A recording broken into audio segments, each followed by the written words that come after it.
კიდევ ერთი შეკითხვა მედიცინასთან დაკავშირებით, რომ მართლაც შეუძლია თუ არა დუას, ვედრებას შეცვალოს ბედისწერა. ამის შესახებ შუამავალ ალეისალათუ ვესალამისგან რამდენიმე ჰადისი არის გადმოცემული. მაგალითად ერთ-ერთი ლა იეზიდუ ფილ უმრი ილლა ალ-ბირ. სიცოცხლეს ადამიანს სიცოცხლეს არაფერი გაუხანგრძლივებს თუ არა სიკეთე, კეთილი მოქმედება. როდესაც ის ადამიანი იქნება კეთილი ადამიანი. ولا يرد القدر إلا الدعاء خلو بديستراس არაფერი შეცვლის ვედრების გარდა. სწავლულები ამ ჰადისის განმარტებისას ამბობენ, რომ სიცოცხლის მომატება არ გულისხმობს ასაკის რამდენიმე წლით გაზრდას. არამედ მისი სიცოცხლე იმდენად შერგებული და ბარაქიანი იქნება, რომ სხვა შემთხვევაში თუ იმას ვთქვათ რაღაცა სასიკეთო ხეირიანი ამ საქმეების კეთებაში მას უნდა დაჭირებოდა ვთქვათ 20 და 30 წელი, ის ისეთ ბარაქას შეიძენს მისი სიცოცხლე, რომ 10 წელიწადში უფრო ნაკლებ პერიოდში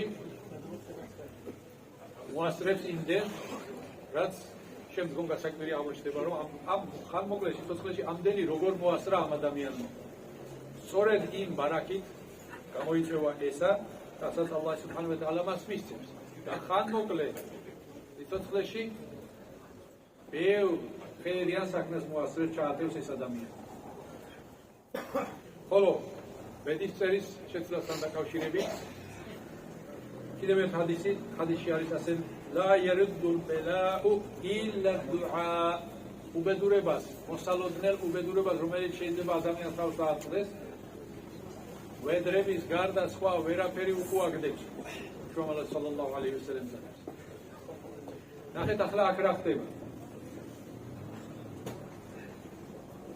ამა თუ იმ საკითხის დადგენა, დაწერა ვის ეკუთვნის ალლაჰ სუბჰანაჰუ ვა თაალა. მავედრებელი ვის ევედრება ისევ მას, რომ მის მიერ დაწერილი ისევ მას შეუმსუბუქოს. და არის საკითხები, რომლებიც დამოკიდებულია დუაზე, ხეირიან საქმეებზე. თუ ეს ადამიანი დუას აღავლენს, ალლაჰ სუბჰანაჰუ ვა თაალა შეისწრებს, თუ არ აღავლენს, ისევ დარჩება.